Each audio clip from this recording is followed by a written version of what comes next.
네, 7장입니다. 7장은 테스트 자동화 도구에 대한 내용을 다루고 있습니다.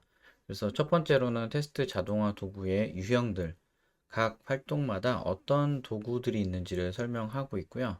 그다음에 이 도구를 어떻게 도입하고 운영하는지에 대한 내용들도 다루고 있습니다. 한번 보도록 하겠습니다. 자, 테스트 자동화란 무엇인가? 먼저 좀 개념만 좀 살펴볼게요. 자, 지원 도구, 테스트 자동화를 지원해주는 여러 가지 도구들이 있습니다. 소프트웨어나 툴 같은 것들이 의미하겠죠.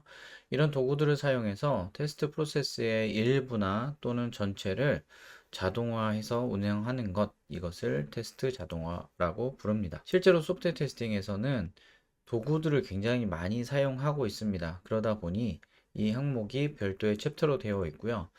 IST 큐브에서도 맨 마지막 장에 보면 6장의 맨 끝에 보면 도구 운영과 관련한 부분을 다루고 있습니다. 여기서 다룰 내용이 많지만 우선 테스트 자동화 도구의 분류에 대한 부분을 좀 살펴보겠습니다.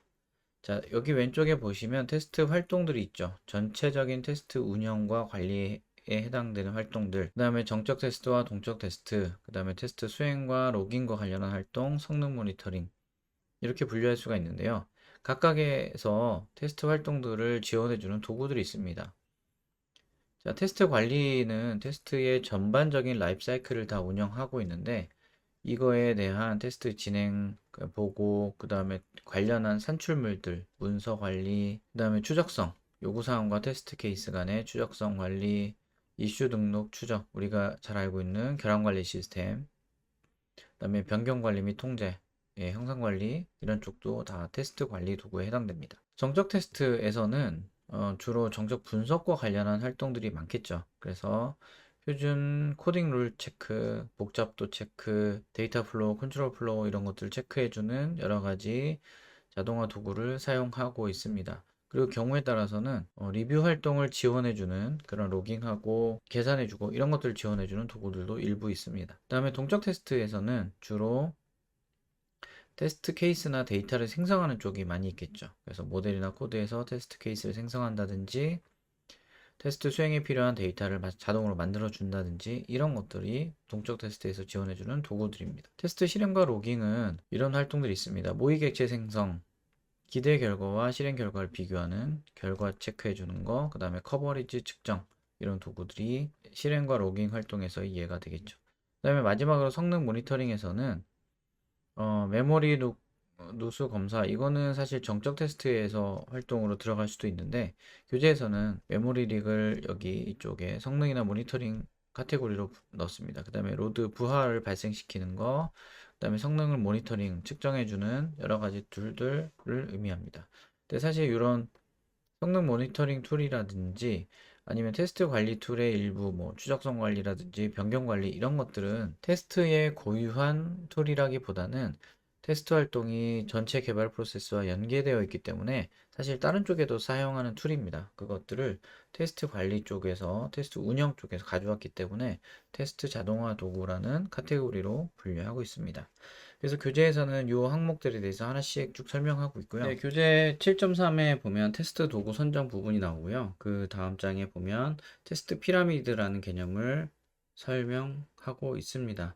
자, 이 개념은 2003년도에 마이크 콘, 리사 크리스핀이 제안한 테스트 피라미드 개념인데요. 여기에서는 크게 세 가지 단계의 테스트를 설명하고 있습니다. 컴포넌트 테스트, 인테그레이션 테스트, 그 다음에 UI 테스트. 원래는 여기 이제 중간 단계를 서비스 레이어로 설명을 하고 있었는데 아마 교재에서는 통합 테스트와 API 테스트로 매칭을 한 것 같습니다. 우리가 전통적인 V 모델에서 단위, 통합, 시스템 인수 이렇게 매칭해도 크게 무리는 없죠. 그래서 조금 더 그 위에 상위 레벨 테스트를 묶어서 표현했다라고 볼 수 있는데요. 이 그림에서 몇 가지 개념이 있는데 첫 번째로는 밑에 있는 컴포넌트 테스트는 면적이 넓죠. 괄호로 길죠. 그래서 이 테스트 케이스의 개수가 컴포넌트 테스트는 많아야 되고 위로 갈수록 적어져야 된다라고 설명하고 있습니다. 컴포넌트 테스트는 단위의 그런 개별 유닛들을 대상으로 테스트를 하기 때문에 굉장히 작은 단위를 잘라서 테스트 케이스는 굉장히 많아지게 되겠죠. 그리고 그것이 바람직할 겁니다. 그래서 컴포넌트 테스트는 테스트 케이스가 많은 대신에 굉장히 빨리 실행되고 피드백도 좋아지고 이렇게 바로바로 결함을 확인할 수 있다라고 하는 장점이 있고, 그 위에 인티그레이션 테스트와 UI 테스트로 올라갈수록 테스트 케이스의 개수는 좀 줄어야 된다라고 설명하고 있습니다. 왜냐하면 시스템 테스트에서는 결함을 찾아냈을 때 이것을 찾아서 원인을 찾아서 이제 해결하는 디버깅 과정까지의 비용이나 이런 것들이 많이 들겠죠. 테스트를 실행하는 속도도 단위 테스트에 비해서 상위로 갈수록 실행되는 시간이나 결함을 체크하는 시간 이런 것들이 더 많이 걸리게 됩니다. 자, 그래서 밑에 면적이 위로 갈수록 줄어든다라는 의미는 테스트 케이스가 점점 위로 갈수록 줄어야 된다라고 하는 거고요. 그다음에 두 번째는 이제 ROI가 상위 레벨의 UI 테스트보다는 이 단위 테스트를 통해서 얻어낼 수 있는 것들이 좋기 때문에 투자 대비 효과가 높다. 그래서 자동화해야 되는 양이 많아진다라고 보는 것입니다. 하위 단계로 갈수록 자동화해서 테스트를 운영하는 것이 좋다라고 얘기하는 거고요. 그다음에 오른쪽에 유지보수 비용이 컴포넌트 테스트부터 위로 올라갈수록 이제 증가한다라고 보는데, 단위 테스트는 결함을 찾아서 해결하는 데 드는 비용이 적게 들죠. 근데 UI 테스트나 시스템 테스트 레벨로 가면 상대적으로 결함을 찾고 원인을 분석하고 해결하는 데 드는 비용이 많이 걸릴 수밖에 없습니다. 그리고 테스트 하나를 실행하는 데 드는 시간이나 노력도 위로 가면 갈수록 증가하겠죠. 그래서 속도도 위로 가면 느려질 수밖에 없고요. 자, 이런 것들을 설명하는 개념이 테스트 피라미드입니다. 그래서 이상적인 테스트는 이렇게 설명이 돼야 된다라고 얘기하는 거고요. 그 반대 월스 케이스는 이것을 뒤집어 놓은 아이스크림 콘과 같은 케이스, 그건 안 좋다. 반대로 UI 테스트가 가장 많고 이제 단위 테스트가 적어지는 그런 형태는 바람직하지 않다라고 설명하고 있습니다.